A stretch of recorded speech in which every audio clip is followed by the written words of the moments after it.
Hollyweird and the Oscars were so proud of how woke they went, one battle after another winning, and of course diversity at the forefront of every celebrity's minds. So why is it then that they rushed the K-pop Demon Hunters crew off the stage and wouldn't let them give their speeches on TV? Well, it turns out, folks, they may just be virtue signal decoration with a Hollyweird that doesn't care, truly, about anything they're preaching and screeching.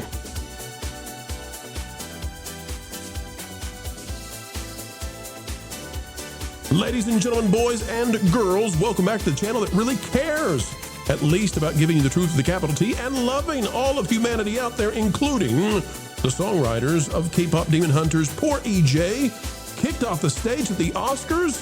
Well, that's not the way to act, is it? We'll tell you why they did it. Click the like button, share, subscribe, and we'll tell you what's going on with a Hollywood that suddenly doesn't look so golden. Believe it or not, the Oscars had a big night just a few nights ago.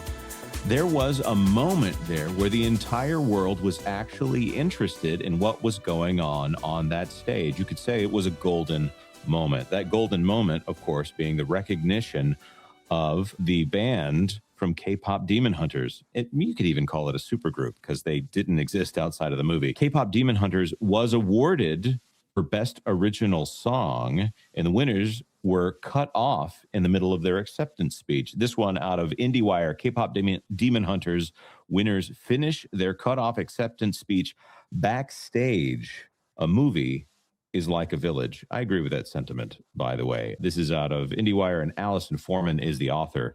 The team behind K-pop Demon Hunters, this year's Best Animated Feature, wasn't Disney, I guess, had a triumphant night at the 98th Academy Awards, even if their moment on the Dolby stage was cut a bit short after the film's anthemic track, Golden, won the Oscar for Best Original Song. The winners were abruptly played off before all the credited songwriters could finish their remarks about the smash hit. For Netflix, the cutoff drew audible boos from the crowd inside the theater. And that is an increasingly familiar Oscars tradition when acceptance speeches run up against the ceremony's strict broadcast timing, but especially poorly received when it comes to international winners whose second language is English. I almost wish we had the video of this right now, but it is ABC and they don't like us very much. So go ahead, Wizard. I almost called you Culture. It's because the beard. Yeah, we have similar beards, but I'm Culture Crossfire. I'm not Culture Casino. Yeah, this is crazy that this happened. You have all these people on stage, and it's, you know, as you said, it's something that people are very interested in.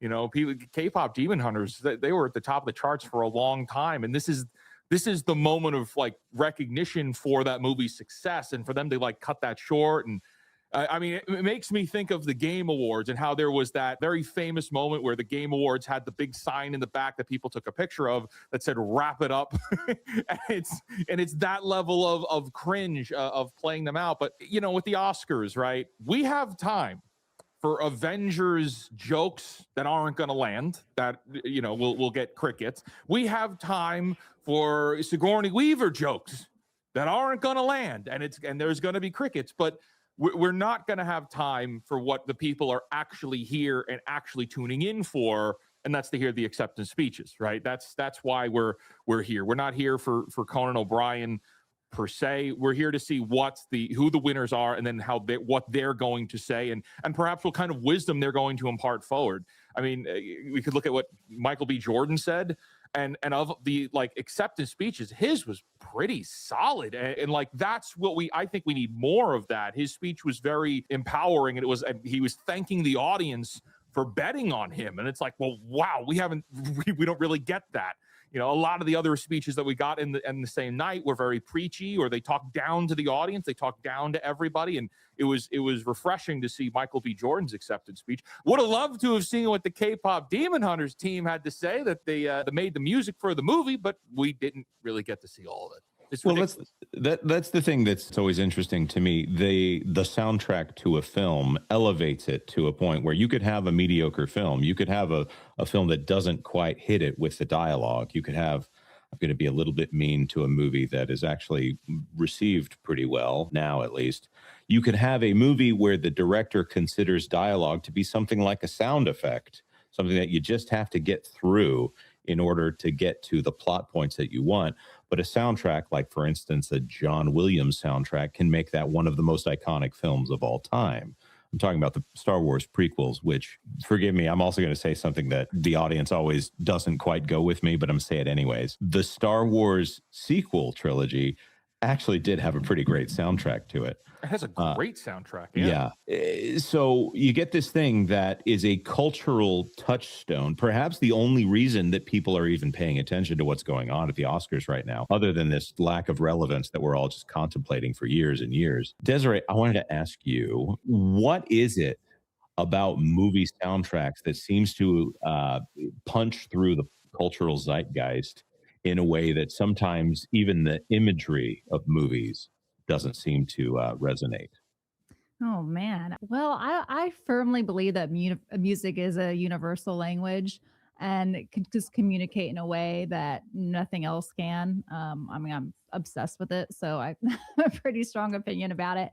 And the greats like John Williams, Howard Shore, there's Alan Silvestri. There's so many greats. They were so good at writing these little we call them like leitmotifs or short little melodies that would be associated with different characters or different scenarios even in the movie. And some, you'll hear sometimes just a little piece of that. Even you don't even have to hear the full thing, and it's instantly going to like light up something in your brain, I think, and make some kind of connection. And just if they do it right, it just makes everything just more immersive, I feel like. And I do feel like it's kind of on the downward. I don't feel like the scores are quite as good as they used to be. I hate to say that, but that tradition with the themes has been kind of really like since the 2000s has just been on a downward spiral since then. So you don't hear that as much, but John Williams is definitely one of the most iconic composers to write in that style. And I love it when a score really connects with the people. And I still haven't seen KPop Demon Hunters, and everyone's telling me I have to see it. But everyone that has watched it has loved it, and they're just so excited about it. I need to see it, and I just love to see. I love to see humans just unite and get excited about things, about entertainment. And it just feels like that hardly ever happens anymore.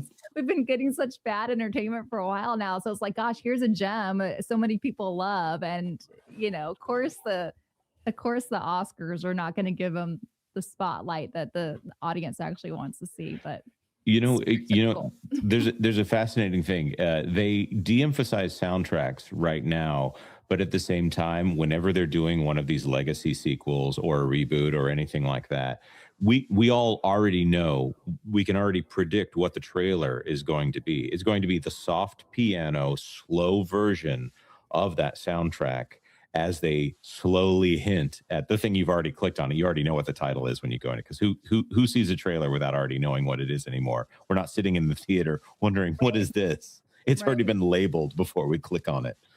But even Ghostbusters 2016, as disrespectful as that was to the original Ghostbusters, the actual Ghostbusters, they still did the leitmotif of the da da da da da. Even though that's Ray Parker Jr. and maybe Huey Lewis, a little bit there. Go ahead. Sorry. Well, like with all these remakes, and we're also tired of all these remakes. It's like they're lucky that they already have those iconic scores to draw from and like inspire something in our brains to light up. Like, oh yeah, da da da da da. But it's still like borrowing from the original too. It's like there's not a lot of new things I feel like being created that we can really fall in love with like that, which is a shame. Right. It's almost as if we've ended up in this moment of I don't want to say it's cultural stagnation. Well, I guess that is kind of the best way to put it, where we're all surprised at a movie like Sinners, which I didn't go see Sinners because it's in that rated R territory, and y'all know me, I have a reputation for not participating in that part of culture. But it was an original property, and it cost Warner Bros. A ridiculous amount of money for an original concept here. But it ended up, they lucked out and it paid off. Whereas for some reason, the same crew that said yes to that, they said yes to Maggie Gyllenhaal's The Bride. And let's just say that didn't pay off for them in the same way. I wonder if that's going to make them gun shy. It is such fun getting to spend time together, folks, but we have come to the end of yet another video. Well, that makes the mainstream scratch their heads, pull their hair out, and wonder, how is it we continue to do what we do? But you know what we do this for? It's for you. To keep bringing all the knowledge of entertainment, explaining what's going on in Hollyweird each and every day. And you can help us continue on that way by clicking the like button, share, subscribe, click it, stick it to those algorithms. It's the notification bell. Share this out on your favorite social media platforms, and we would love to have you drop a comment right on down below. Share your thoughts because, well, your thoughts truly do matter, and we mean it. As we get ready to say goodbye, we end with the common refrain. Folks, wherever you are and whatever you're doing, keep learning, keep growing, and keep having fun. Ladies and gentlemen, thank you for watching the video. Remember, this Wednesday is the Disney Shareholders Meeting. Coverage live on the Pro Channel begins at 10 a.m. this Wednesday.